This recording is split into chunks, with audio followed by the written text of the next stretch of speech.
This artwork has been supplied to me free of charge from Fanhome.com. Please pop along to their website and see all of the other build-up artworks that they have to offer, as well as other collections of collectible things.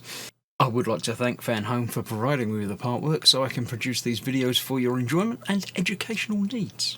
If you'd like to build one of your own, pop along to fanhome.com. They're available in many countries worldwide. If you do want to build one, leave a note in the comments to let me know how you're getting on. So thank you once more to Fanhome for providing me with this kit. I hope you enjoy the build. Hello, I'm Chris, this is Gross Models, and a very warm welcome to issue number 68 of Building the Legendary Knight Riders kit. This issue we are starting on a new bit, we're starting on a door. Always good to get on a new thing, but Lost Night Part 2, where Kitt manages to regain his memory thanks to Michael's courageous action. And they race to save Doug. Yeah, I knew they'd get back together again, mainly because, you know, the series didn't end there, but there we go.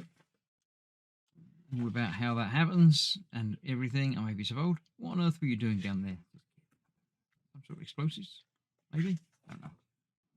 There we go. You said not to press the turbo boost button. I've changed my mind. Cool. Right. So yes, we are starting putting the handle, the inner lock, and the rear view mirror onto the left door of your kit scale model, the driver's door on this particular model.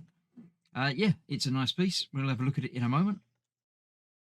Fit the so the handle, the door lock, glass, the mirror in the mirror, and then put the mirror onto the car, and that will be a door.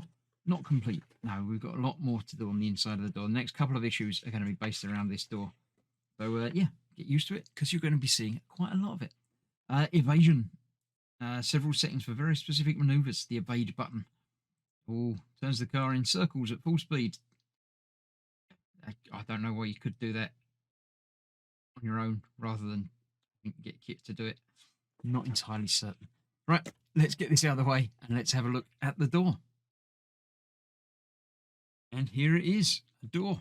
It's quite nice, it's shiny, the paint job looks good on it, no obvious scratches or blemishes on there at all. I'm very happy with how that's come out.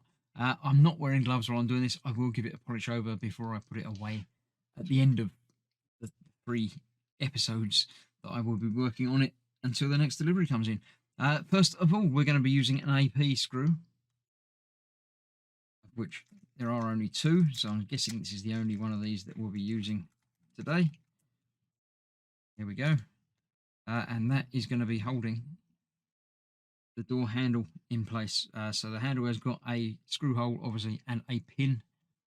So you've got to get it the right way around. The pin is over there, so that will go in there like that. Now, I know from watching the shows, on the inside of this, there is a, what do they call it? A fingerprint scanner.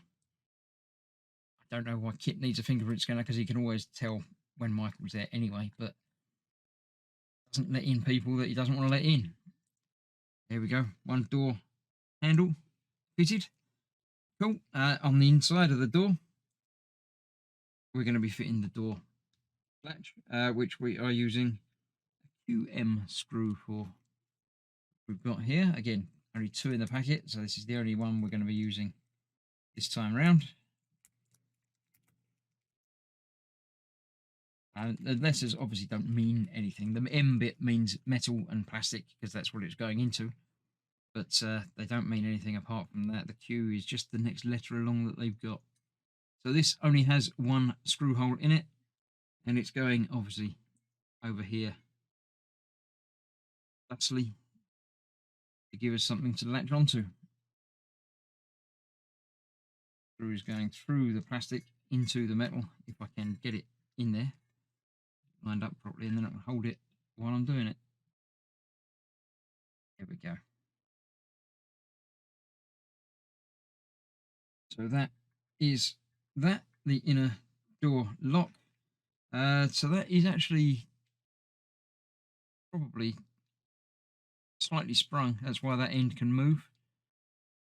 Something's going to catch into that, and that will just hold it closed. So that does the job. I'm fairly happy with that. That works. Then we carefully fit the rear view mirror into there. It's just got a post that fits in No screws required. Obviously, you know which shape it's going to be. It'll only fit in one way round, and that should line up with the post in the middle. A little bit of pushing, and that's gone in there, slightly sunk underneath as it would be, and reflective. Fairly reflective. Is not perfectly flat. It's okay. It does the job. Then we will use a GM screw.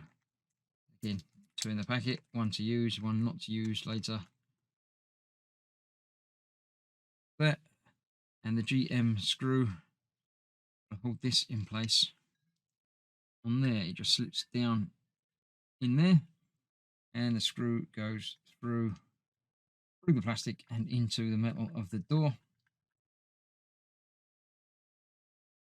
Holds it tight like that. Now it's all obviously still very streamlined and looking good. So yeah, a nice quick part of the build for this. I'm happy with that. It's working. That's the job. It looks good, and we can use it as a door very shortly, but not today. Today, that is the end of the build. So that's that. Stick around for more partwork builds and indeed more kit coming up in a few days. Thanks for watching. Stay safe. See you soon. Bye for now.